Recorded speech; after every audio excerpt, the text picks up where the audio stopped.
All right, we'll go ahead and get started. We're a couple minutes past the 2:15. We have an hour.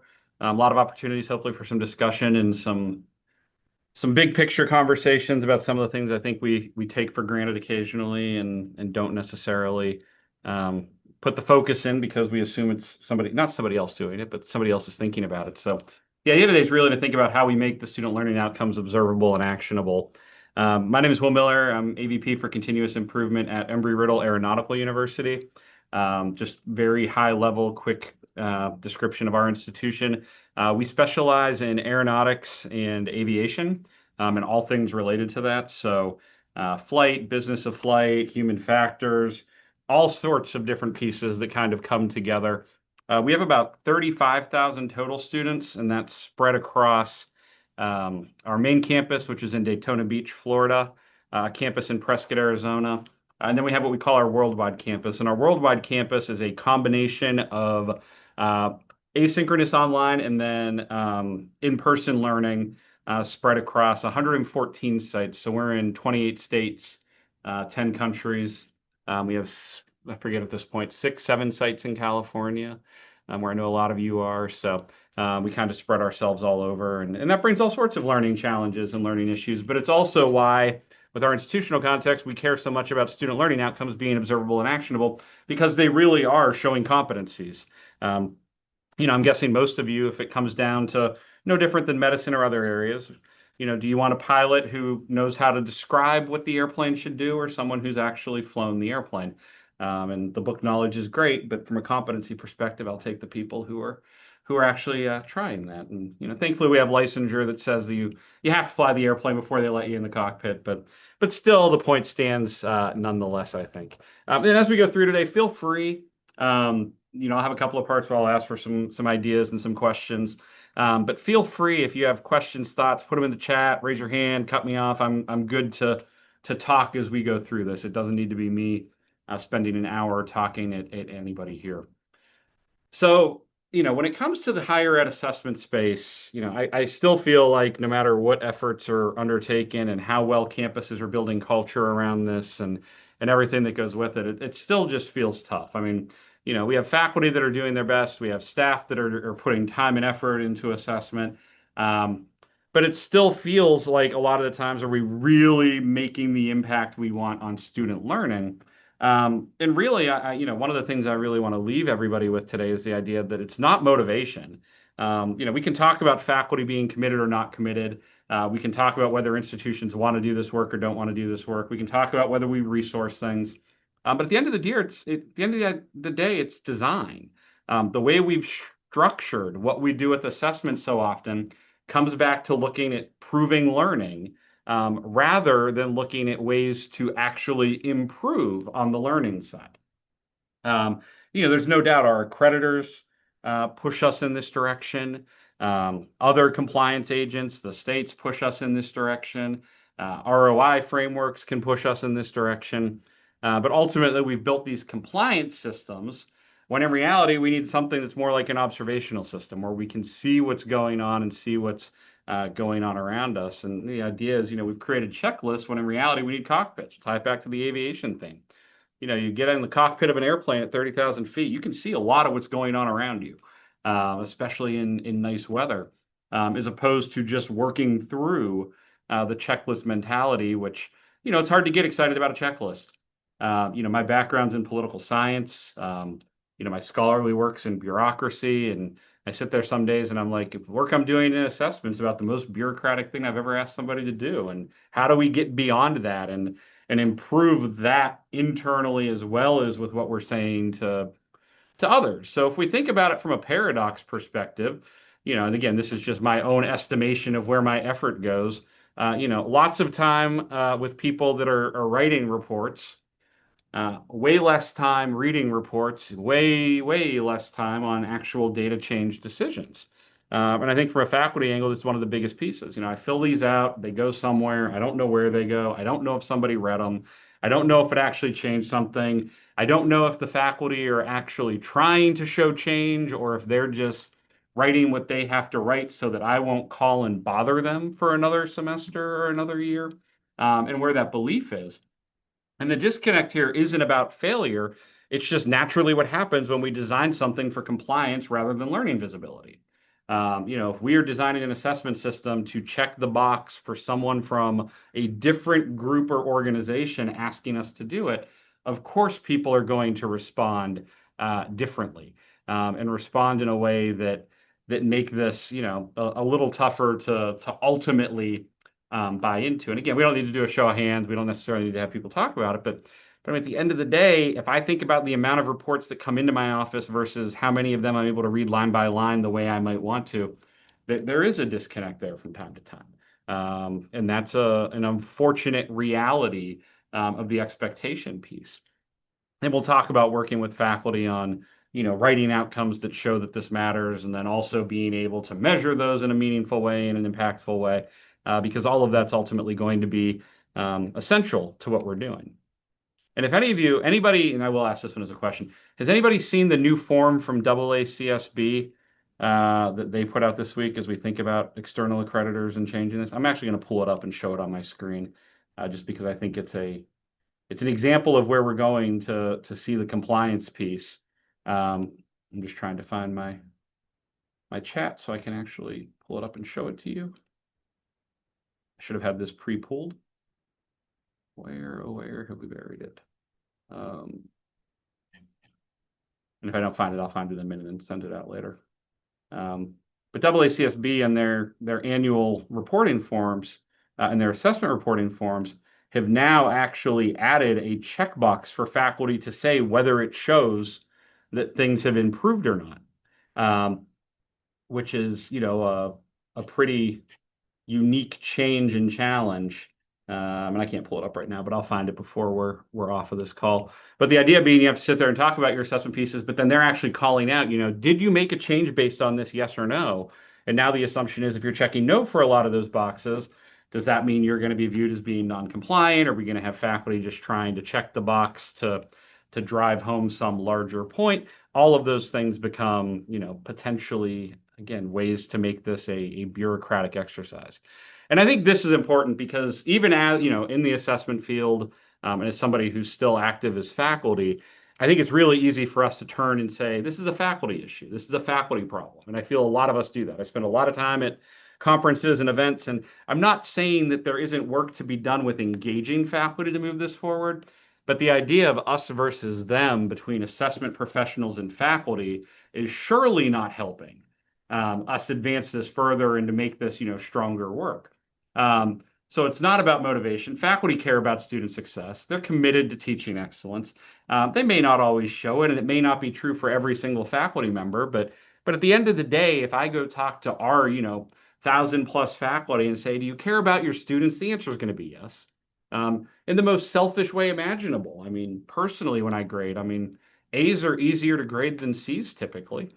Takes less work, takes less effort if people are doing what we want them to do. It's not compliance. It's not about compliance. Most institutions are technically meeting assessment requirements and submitting required reports. At the end of the day, if you're doing what the accreditor needs and checking that box, there is something to be said for why do we need to do more and how do we need to think about it. So if it's not motivation and that's compliance, it really does come back to that idea of being a problem that is structured and rooted in how we design the system that we're asking faculty to work in. We're succeeding at the wrong version of assessment, one that actually produces reports instead of producing insights. It's the stuff that we can't observe and can't see. It's where learning remains invisible. When we have that, even perfect execution fails to meet it.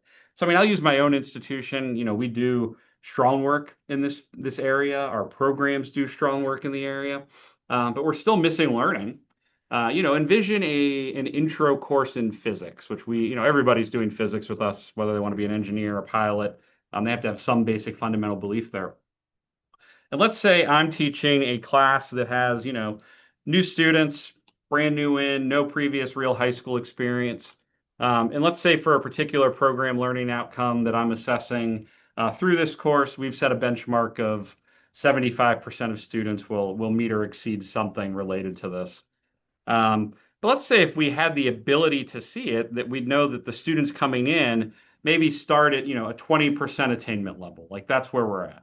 And I'm able to get as a faculty member 70% of the students to that 75% benchmark, that may not ultimately look successful from the outside or from a checkbox angle because so many students didn't meet it, even though they've made significant growth. Take the same exact course, and now say I'm teaching it with students that are coming in with, some high school physics experience, maybe some smaller AP credits, maybe dual enroll, whatever it might be. And those students start at, say, a 60% attainment of this outcome, and then I'm able to get the entire class to an 80. That looks more successful ultimately in an assessment report for what we've created today. But from a true, are we improving learning? Are we helping students? Are we leading to student success? It's very easy to argue that the first faculty member who took so many students from not likely to meet outcome to either meeting outcome or almost meeting outcome has done more to improve learning, but they look like the more negative case when we actually get to the reporting perspective. And I'm not saying that either one of those is right or wrong. I'm saying we need to figure out ways to best determine that, track that, give credit for that, work with faculty to think about things in that sense too, and take ownership over those pieces. So if we think about when learning is ultimately invisible, we obviously design comprehensive assessment plans with noble goals. I don't know about all of you. I have programs every year where I have to kind of back them up, where they're like, no, we're going to achieve this, this, this, this, and this, and we're going to do all these great things. And I'm like, we're going to do that all in 1 year. And we're going to do that without knowing the uncertainty of what might come. So, getting to things that are realistic and achievable. We end up getting clean reports. So the data gets collected, it gets analyzed, it gets documented. But then at the end of the day, we end up with no real change. Instructional practices remain unchanged, learning stays opaque, or potentially even worse, faculty, program directors, department chairs make lots of changes related to instructional practice or student learning, but don't inform us of what they're doing. They don't think it's relevant to assessment. They work with teaching and learning centers. What drives me crazy is when I meet with faculty and I'm like, well, what did you do to improve? Because I don't see you saying there's improvements. And they're like, oh, well, we changed the structure of the course and we changed the required materials and we changed how we schedule it and we changed the period. I'm like, these are all incredibly valuable things that you're doing based on what you're observing and seeing in these classes and think best practice would push towards. That's the type of stuff we're looking for. So helping faculty recognize that, the granular work, the stuff they're doing in their classrooms, the stuff that more directly benefits them in some cases is also incredibly useful for assessment. So we need to make sure that we're capturing that when it's happening. Now, unfortunately, I'm sure we also all can think of programs in our head where they collect data every year, and then every year in the box they say, we're going to continue to monitor this. We don't want to make a change. We have small numbers. Something changed. We have different students. But kicking the can down the path is real for some programs too, but hopefully fewer than in the past. And I'm here to argue that a lot of this starts with just fuzzy outcomes. If we want to talk about assessment as a student learning piece, I think we have to start by doing a better job of telling students what we expect them to learn. I think about myself as a faculty member. I'll use right now, I'm teaching a course, I'm teaching a government 401. It's a constitutional law course. Great time to be teaching con law, by the way, in America, as we work to figure out what the Constitution is on a daily basis. And I'm the assessment person, and I can tell you right now, I don't think I could clearly articulate what the learning outcomes are for that course. I know what I need students to achieve, I know what they need to be able to do, but it's not like I'm telling them the learning outcomes every lecture or helping them realize how things connect up. And we need to be thinking more along that way. But that also means we need to have strong written outcomes for students to be able to observe and see. So when we think about these are ones that I pulled from different Embry-Riddle courses as we were going through curricular cohesion over the last year and a half and updating all of our course learning outcomes to be more strongly written. But I found these directly on syllabi that have been around for years. Students will understand ethical decision making. Students will be familiar with key concepts in the field. Students will appreciate diversity and its importance. And I just think about these things. Students will understand ethical decision making. Okay, cool. I understand ethical decision making. I'm also not going to act ethically. I'm going to act unethically for some reason. We have two very different meanings and interpretations. Students will be familiar with key concepts in the field. I know when I look at an airplane that's an airplane, so that means I'm good enough to fly it, right? That's what the outcome's kind of suggesting. I have this broad level familiarity. Students will appreciate diversity and its importance. Yes, when I see diversity, I clap appropriately or something like this appreciation concept of what does that mean and what does that look like. And the issue is when I met with the faculty to talk about these, the overwhelming response for each of them was the faculty member being like, well, that's just what I wrote down, but what I'm really doing is blank, blank, blank, and blank. And I'm like, then why isn't that the outcome? That's what you want the student to be able to ultimately do. So maybe it's, and we'll talk about how you could update these, but I mean, maybe it's students can identify key components of aircraft used for these reasons, or students will um, explain the importance of high quality communication to successful cockpit conversation. Like all of those types of things become more measurable. But for a student, if they're looking at a piece of paper on a syllabus, which in fairness, the outcomes I think tend to be, after the course description at most universities on most syllabi, these are the first things they're being exposed to. And if they're sitting there trying to figure out what am I supposed to learn from this, students will understand ethical decision making. What does that mean? What does that look like? Assuming they give that much attention to it. So, if you think about these outcomes, we see things like this. I'm sure you're all fighting the same fight. They're well intended. But if we think about where does the learning live, what would you actually collect to assess this? And if a student met this outcome, what would they do differently than a student who didn't? Those are incredibly hard to answer because they're not observable. I mean, if we think about appreciation, um, again, I know there are some places you might be able to use appreciation, but how do you measure appreciation? What would be a way to assess if a student appreciates diversity and its importance? And again, for me, I immediately go to, I would just ask the student, do you appreciate diversity and its importance? And then we're probably broadly affected into, nobody's going to say, no, I don't. I don't appreciate it, actually. I'd prefer not to see, this piece. So all of these get tough, but because they're unobservable, they become even more difficult to assess. And it also, most importantly, leads to faculty having to spend time focusing on their own pieces. So if this is the outcome, they're having to burn their energy figuring out how to observe it so they can later assess it. So by the time they have data, of course, they're not looking to act on that data because they've already sunk significant costs in to, really determining, what it is they're trying to find and how they're trying to measure it. And I'll give you one more example. And this is a good embryodal example. We have a gen ed learning outcome related to cooperative learning. So collaborative learning, teamwork, all of those fun pieces. And it's a gen ed piece, but it's incredibly difficult to assess because when you think about it, the artifacts faculty would keep bringing us were the artifacts produced by a team, but it didn't actually tell us how the students worked together as members of a team to accomplish that end product. So, we're almost de facto using it as a proxy that if the paper or the project or the output's good, that means the team worked well together to create that, which I'm guessing any of you who've ever worked on a team could attest that doesn't mean the team worked well together. That just means at a minimum, somebody pulled it together at the last minute, or it could mean the team worked well together. So our Gen Ed committee was working really hard to figure out how can we get something that's observable for this. So their idea was we'll pick a few classes and ask the students to actually record their team meetings. And we'll be able to look at the team meetings and observe those in a juried assessment format and figure out what's working and not working. And I kid you not, the 1 year they did that before we realized what a terrible idea it was. We had about 30 artifacts that were all team meetings. And these are, again, college-age students. And every one of the team meetings, they have written agendas.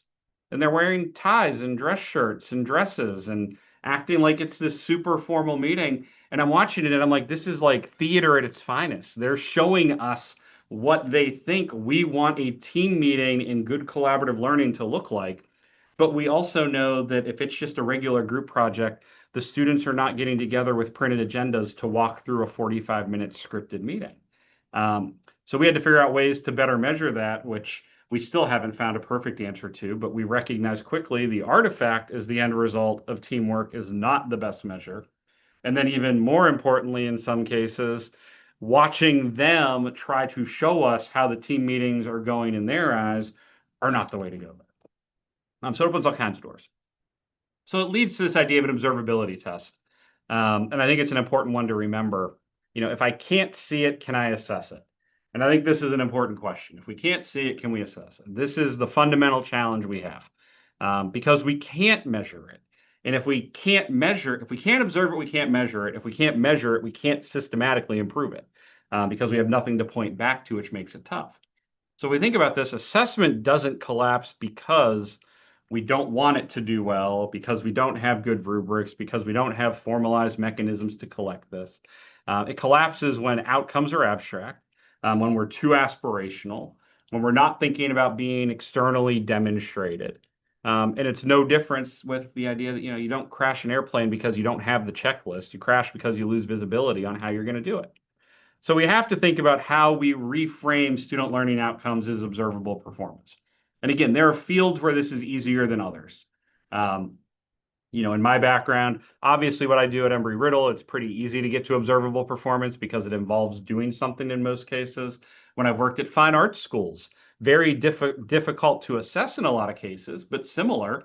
If I'm assessing music students, dance students, et cetera, they're singing, they're dancing, they're doing these things, so it's there. So when we write aspirational statements about things like understanding, appreciation, familiarity, it's harder than when we actually have something tangible from an artifact perspective that shows how those capabilities are met.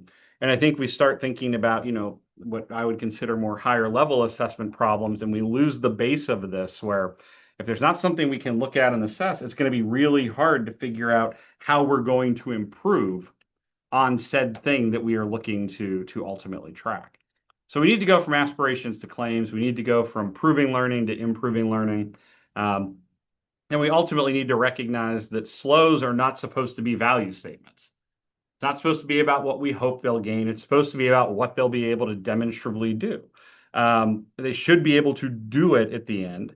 And we should be able to check that that's happening. We need to move from what we should accomplish to what we ultimately will be able to show students can or can't accomplish. And again, when you think about learning outcome language, it's students will.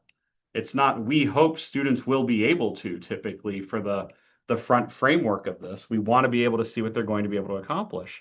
And if you can't finish the sentence, we know this because students and then something, you still have more to go in your outcome.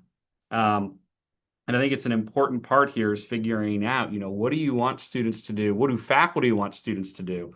And making sure that faculty are keeping up to date with these things. Over the last year, we've rewritten 3 catalogs into 1 catalog, which has led us to rewriting a lot of course learning outcomes. And so many times we'd go to faculty teaching a course and say, this is your current outcome. It doesn't seem particularly easy to assess or see or measure or make changes to. They're like, oh yeah, that's what we put in there for you guys and for the accreditors, but this is what we're really doing. And we have to make that something where faculty feel empowered and able to update these root documents because not every student's going to look at it. Most students aren't going to look at it, but the ones who do need to be able to take something back from that. So if we think about, and I realize on this slide, I just really blew this image because I talked about a triad and I gave you 4 steps anyways. There's only 3 that actually matter from an element perspective. And we need them to work together. There needs to be an action. So again, the students need to do something, whether it's analyze, justify, synthesize, pick your Bloom's verb. There needs to be an artifact. There needs to be something that is produced that we can see. And then we need to have a criteria. How are we going to judge this? How are we going to know what's working? How are we going to know if this is the right thing? How are we going to make this happen? And it takes all 3 being present and clear to truly lead to us being able to do assessment in the way that I think most of us who are here spending a Friday thinking about student learning outcomes wants to think about it. If any of those 3 are missing or vague, though, assessment becomes more of the performative piece that a lot of faculty feel like it is today, where we are simply, jumping through hoops that, here comes Will holding the hoop for ABET or SAC-COC or ABBY or AACSB or, the Board of Trustees or whoever is asking us for it. And we're just going to jump and then do what we have to do to check the box. So if we think, on how can we work with faculty to get them to a place where they're better equipped to think about outcomes this way, start with the one example we had. Students will understand ethical decision making. What does understand look like? Talk to faculty. What do we want them to do? Do we want them to analyze and then justify a framework and then recommend a course of action? And if that's the case, which of those do we ultimately want to have associated with this? What's the artifact? What are they going to produce? Recognize as well that that artifact can differ. We're undergoing curriculum mapping exercises with all of our new courses and our new learning outcomes right now, and that's been a big struggle with faculty. We've given them Excel sheets and said, give us an idea of how you're formatively and summatively assessing these outcomes in these courses.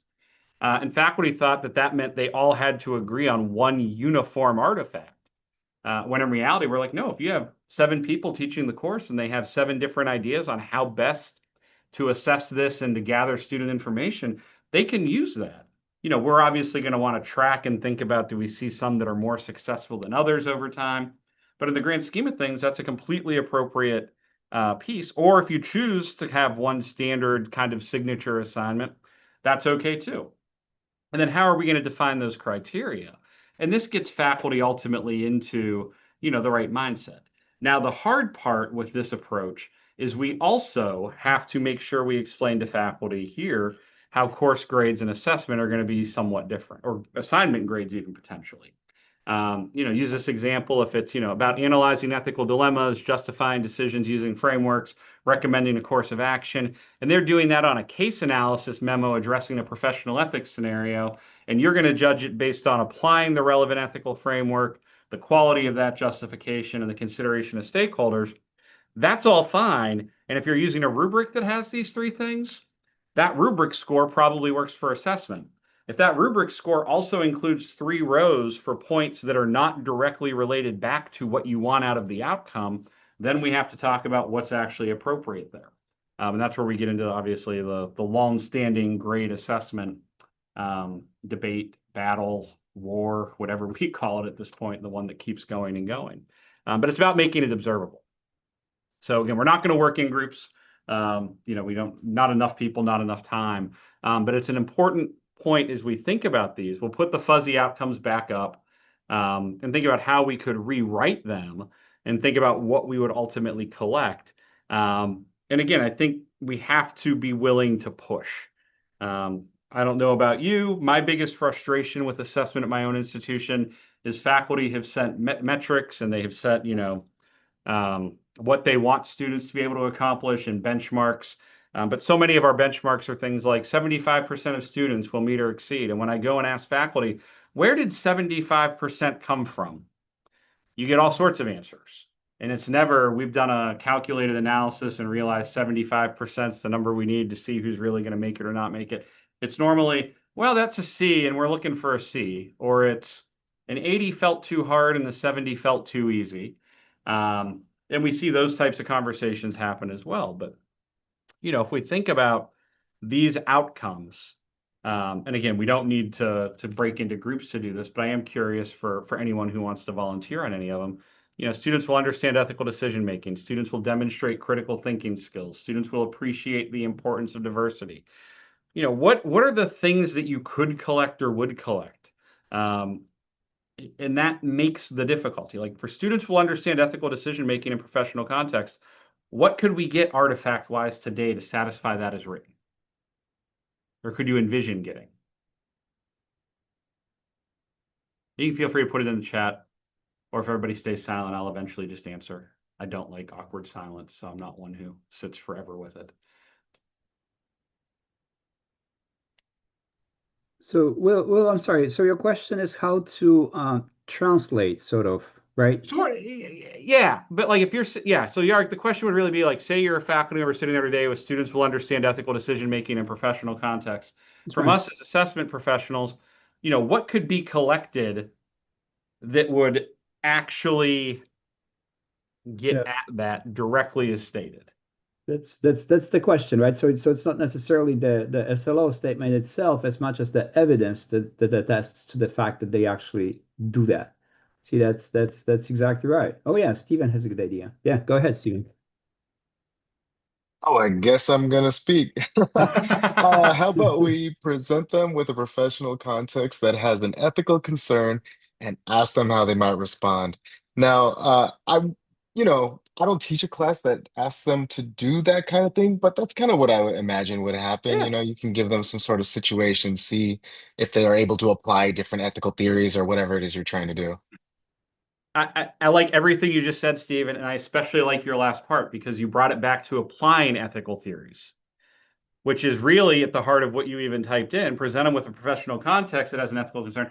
It's not necessarily about understanding at that point, it's application.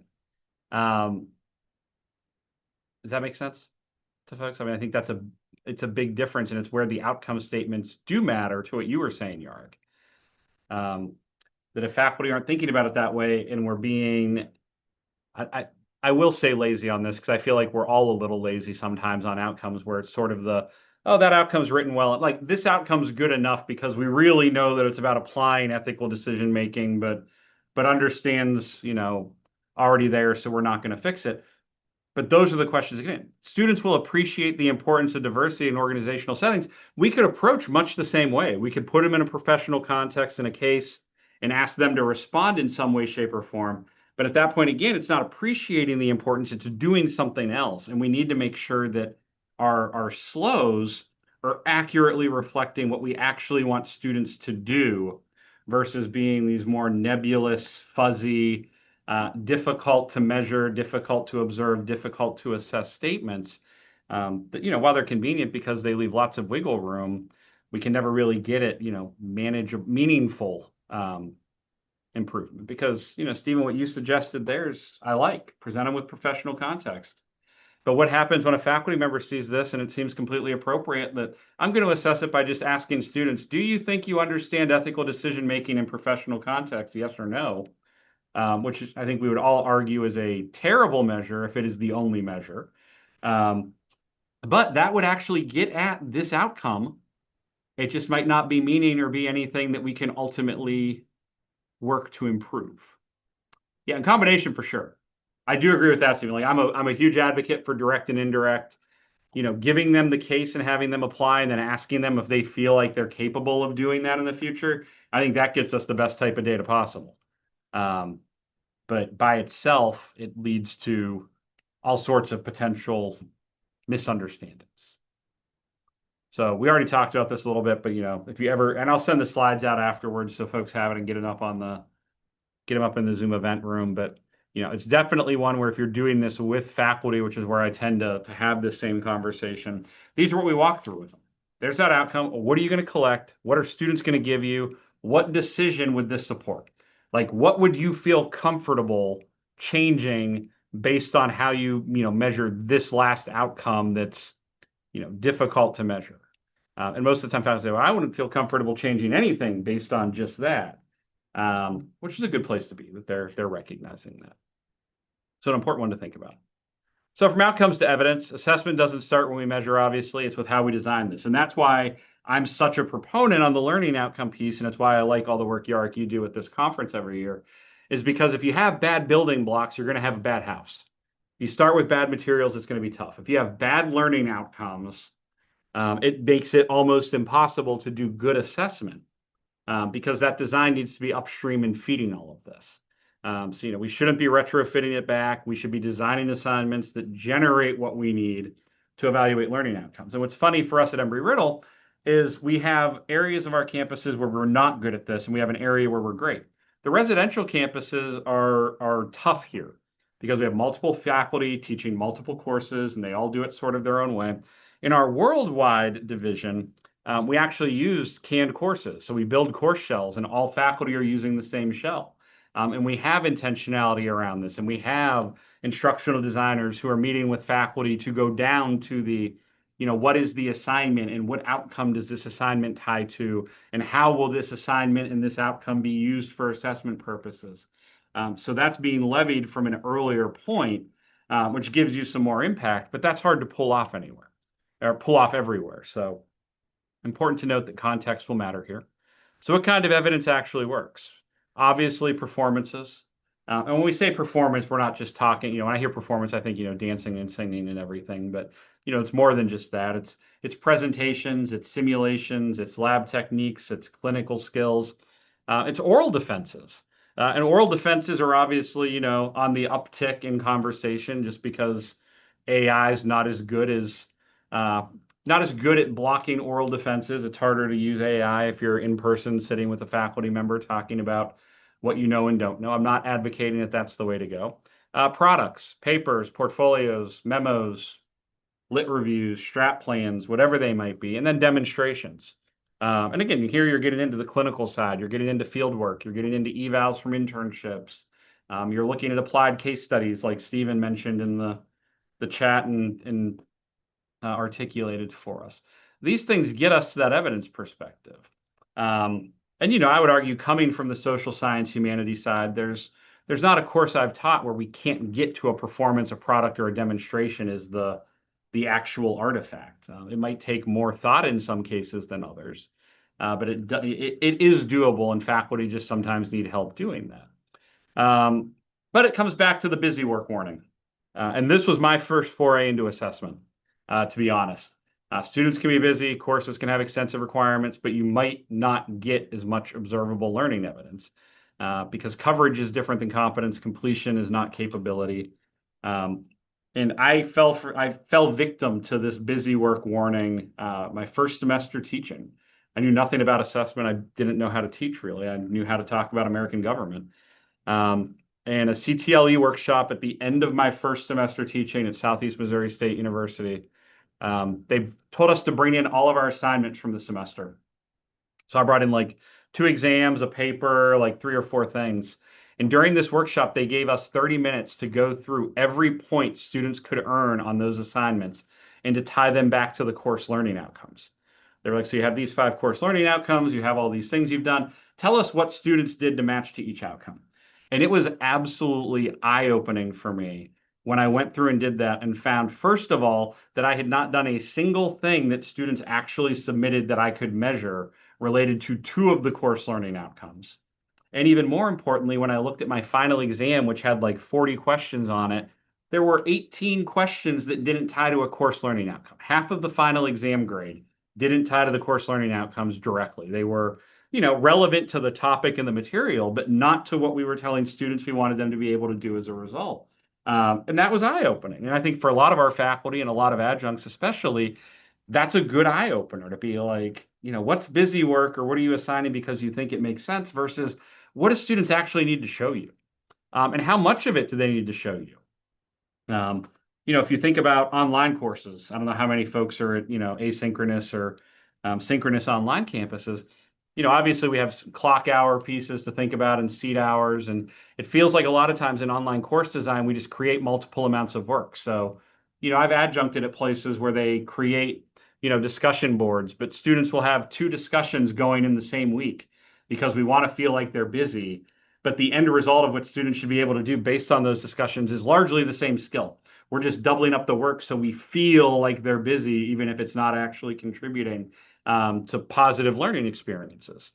So we need to be cognizant of this fact too, that making students do things just to do it isn't always the answer, and oftentimes is not the answer. But I still remember, I can actually picture the room where I sat there and like went question by question on my final exam and kept getting this feeling in my pit of my stomach where I'm like, a student could absolutely pass this exam and barely get any of the course learning outcome based questions correct.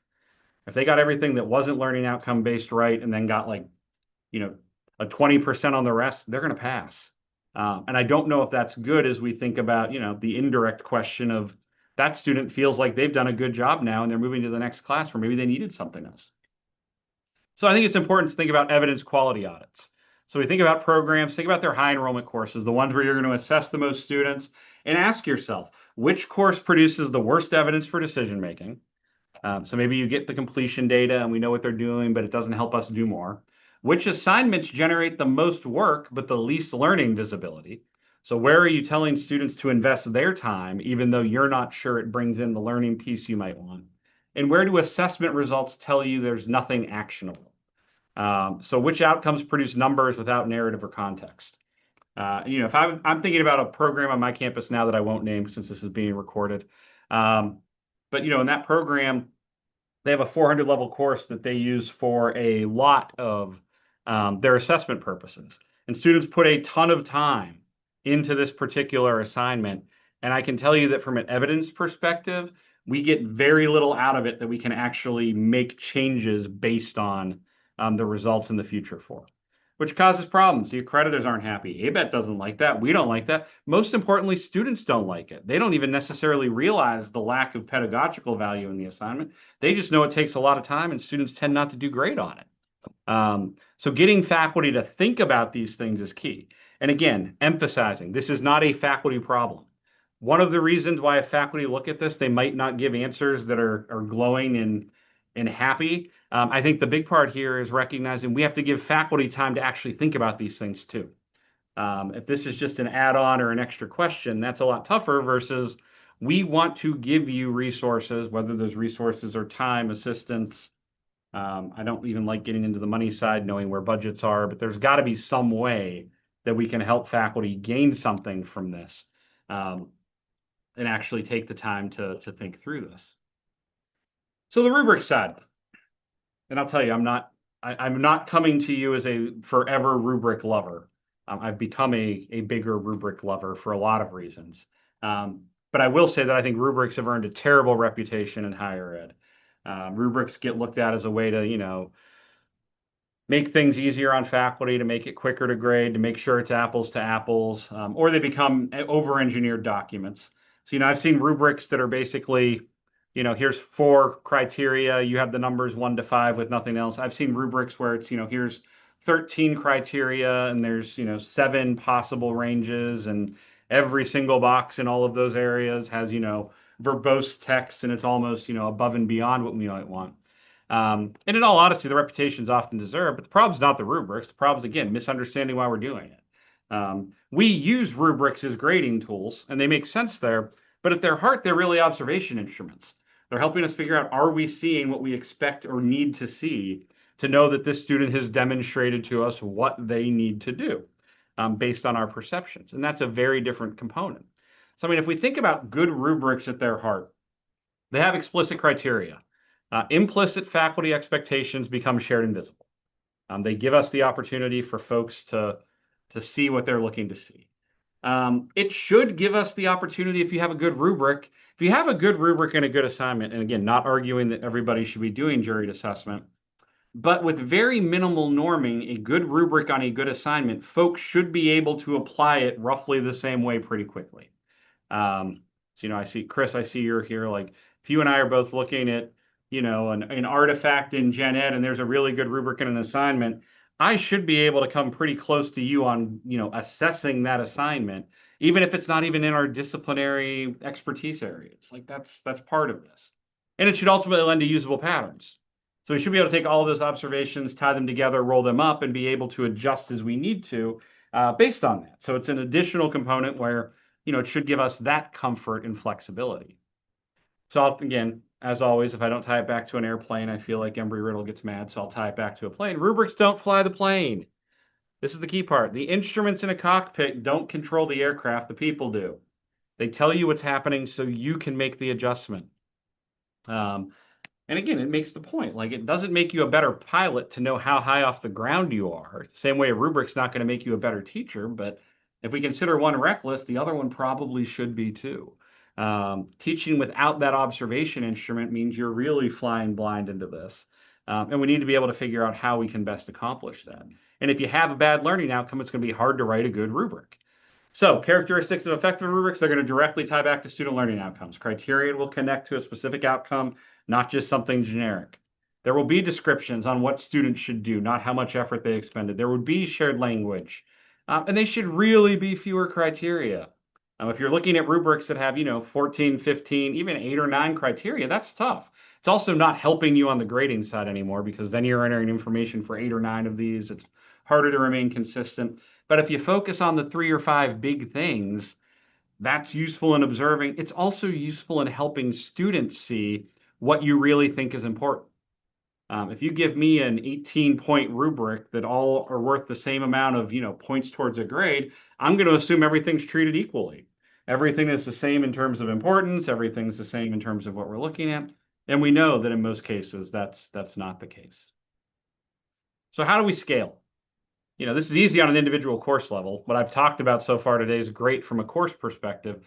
How do we scale it together so we can start looking at, the program side? Because that's the great irony in all of this. Our accrediting bodies ask us about programs, not courses, which is a blessing because it's less to report, but we have to tie it together somehow. So it's a real anxiety. It's a widespread anxiety. It's something I hear about more than I anticipated when I started into the assessment continuous improvement space. But it tends to lead towards us over aggregating, removing context, and just trying to actually report requirements versus anything else. I mean, anybody who has ever done an institutional accreditation report, and I know I have a mix here just from folks I know. I got some SAC COC people. I definitely have some WASC people. I think I have a Northwest person. I think I see an HLC person. I don't know if I have anybody from Middle States or not, but I might. But either way on these, the expectation is you're going to have two cycles for every program in SAC COC. So there are reviewers who go in and say, "Ooh, you have 200 programs and I expect 2 years, so there's 400 reports, and I need to see continuing improvement in blank number of those 400, or I'm going to find you non-compliant." Even though the standard doesn't talk about that anywhere. But it makes universities and institutions feel like, well, if I just dump a ton of data at them and show a little bit of this, they'll be happy, which we don't like, but it's also what we, ultimately are working towards. So what breaks at scale? At scale, we over-aggregate. We roll up course level observations into program level percentages that can start to strip away context. So if I know that 87% of students met the outcome, there's nothing actionable from that. That's an option to be like, if you take that, if I took that right now into the College of Engineering at Embry-Riddle and said 87% students met the outcome, the faculty would look at each other, look at me, and probably like shrug their shoulders and be like, is that good? Is that bad? What do you want from me? Do you want it higher? Do you want it lower? What does that mean? And if I told them I wanted to see it higher, they'd immediately start into where should we improve? Where do you want to see improvement? Does that mean it needs to be higher? I promise you, nobody on this conversation today wants 100% of students to become pilots. You don't. You don't want 100% of students to become air traffic controllers. All of those things. You lose context. You separate the numbers from the work they represent. It ends up being performative reporting. They're impressive looking charts and tables. They keep external audiences happy. And I will tell you at Embry-Riddle, the one that we do that is done just for that performative reporting, institutional learning outcomes. We have 4 institutional learning outcomes, and we roll every program learning outcome up just so we can kind of show the dials of here are the institutional learning outcomes we care about, and here are how things map to them, and here's where we're doing well, and here's where we're not. But they're not actionable. They're there to show we track it and we think about it. But if somebody looked at that and said, ooh, for the institutional learning outcome on critical thinking, we only had 79% of students meet that last year. We should do something. We're going to have to break it down into multiple levels of granularity to be able to accomplish that. We're going to have to figure out which programs, which courses, which sections, all of that becomes possible. So instead of scaling the observation practices, we're scaling the data collection. And that's the error. That's the difficulty that we fall into. A better scaling model would start with student work measured through some type of rubric. And again, I'm using rubrics because it does help standardize. It doesn't have to be a rubric. Looking at patterned analyses and then documenting the decisions that we make based on that. At the end of the day, I don't think most programs today need more data on most campuses. I think they need better shared observations where they're talking about apples to apples comparisons. Because we're not trying to measure every student comprehensively. We're trying to get to something more systematic from a systems angle where we're looking at representative work using the same criteria. And that leads us to a much stronger place. And again, going back to the start of what we were saying today, that also requires well-written learning outcomes, because if that piece is bad, the rest of it doesn't add up. The accreditation reassurance, let's be honest, accreditors don't make us do bad assessment. We choose to do this. And I'll say we choose to do this in 2 ways. Number one, we as institutions choose to do what we think the accreditor wants versus what we think good assessment is. And then we as peer reviewers, when we're evaluating institutions, try to hold them to what we think the standard should be rather than holding them again to good learning measurement. And this is the most important point, I think, in this entire presentation with everything going on with accreditation today, if you haven't looked and, go read the Inside Higher Ed article about the CHIA conference and DOE's conversation there. We know accreditation is going to look different. Student learning is not prominent in the accreditation conversation today. They're talking about ROI. They're talking about board behavior. They're talking about all of these different pieces. Nobody's bringing up like, well, how are we going to make sure students learn? Even though that's, I think for all of us on the call, that's probably somewhere in the mission of our institution is that students are going to be able to learn something. We need to be thinking about that because the accreditors don't mandate decontextualized aggregation. They don't mandate just seeing numbers.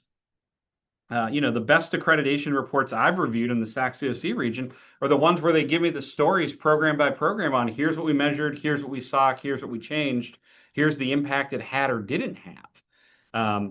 Observable, meaningful assessment meets what accreditors want, especially if you're looking at WASC, if you're looking at Nietzsche, if you're looking at some regions, it's even more pronounced that that's where you've moved. So you don't have to choose between quality and compliance. You ultimately need to start choosing, where you're going to place yourself, because if you're doing high quality assessment work, the compliance part should naturally happen. So last piece before we open this up to a broader conversations, how do we leverage AI into this? And I think we have to talk about it. AI is there, and this is an area where it makes a lot of sense. And it's not a question for me at this point in whether we use it or not with assessment. It's how do we use it responsibly? And again, I'll give you the aviation piece. It's a Copilot. You don't have to use Microsoft Copilot. Don't fall for that trap. But, it is a Copilot. Embry-Riddle, we started with Copilot because it fit. But it's there to assist us and guide us. It's not going to do the job for us. So how can we use it? Number one, drafting observable student learning outcomes. This is an AI tool we've built at Embry-Riddle. It'll roll out to our faculty in the fall. As they go through curricular change, they have to share their outcomes with an AI agent who sits there and makes sure, is this an appropriate level of bloom for the course level that you're looking at? Based on your course description, does this actually tie back, or do we need to rethink other fundamental pieces? Is this triple barreled or double barreled, and really looking at 3 or 4 things? Is it measurable? And what's great in that interaction for faculty is they can either go in with what they think their outcomes should be, and it will help them edit them to make them fit the institutional push. Or they can go in and just talk about what they're doing in the course, what the course is accomplishing, what students do. And then it will actually give them, be like, well, based on everything you just told me, here's some outcomes you might want to consider or think about. So again, it's not doing it for them. It's helping to guide that conversation. Mapping outcomes to assignments. One of the things I cannot wait to be able to do as we get curriculum mapping underway, and I see Chantil from the Riddle office is here too, and she's going to play a big role in that, is seeing where faculty say certain courses hit certain program outcomes based on the course learning outcomes. And then we're going to sit there and have an AI agent do the same thing based on just face value understanding of the outcome to the outcome. Where would it make sense? And then being able to talk to faculty about, you said that this outcome gets measured in course 1, 7, and 10, but we've been looking and it looks like course 3 really has a lot and it directly ties in. What's the disconnect? Why aren't we doing it there? And again, not forcing faculty to change on that, but just being able to talk through what that looks like, and then being able to cluster rubric results. I mean, all of this will get stronger and stronger as AI comes, but we have to recognize, just like with assessment, technology is the same way, garbage in, garbage out. And that is the fundamental law here. Crappy outcomes will lead to crappy outcome results and crappy use of data. And a bad use of AI doesn't help us here, but it can help inform faculty and share that larger conversation. Non-negotiable boundaries. These are things on the AI piece that we just take very seriously. First, humans define quality. Faculty expertise is what counts here. AI doesn't tell us what should be done for high quality. When it comes to curricular revisions, improvement plans, it's done by humans. AI might help us write, help us draft, but that has to be led by faculty who own the curriculum. And then we have to support consistency. Shouldn't replace human judgment, but should it help us really work through that main point. And then, so just as a final slide and things that you guys can kind of work on or start to work on, and things that we're still working on. Audit things for observability. I think for faculty, this is one of the most important things they can do. Go back, look at their student learning outcomes and say, if I can't see it, can I assess it test for all of their outcomes to figure out where can we see this, where can't we see this. And there are times where you think a course is a perfect use for a program outcome. And then when you get to this, you're like, crap, we designed it that way, but it's just not doing it. We need to map evidence gaps. Where do we have high enrollment courses that produce weak evidence? Where does busy work dominate the observable performance? How do we handle those? We have to redesign an outcome. Have faculty work on this. Give faculty examples of bad outcomes and have them work on it. If you want that to go well, don't have it be in their discipline.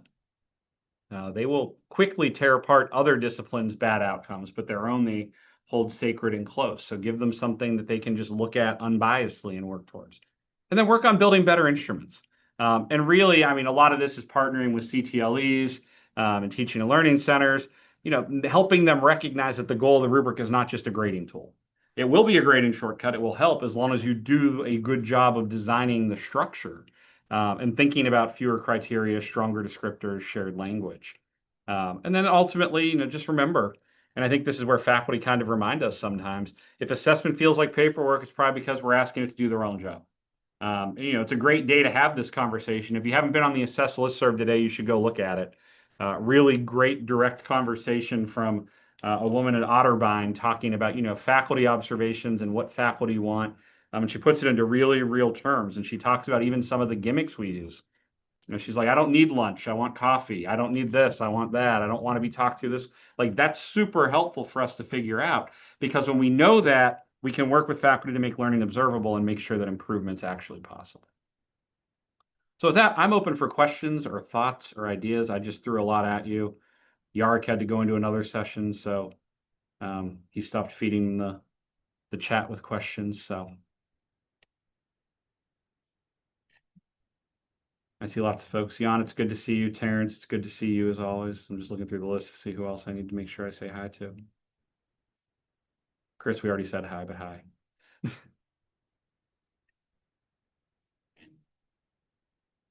And Chantil, obviously. Hi, Ann. How are you? I'm good. I missed the first part because I got distracted by another meeting. So I sorry. understand that. That's all of us. But I'm here. And I appreciate that.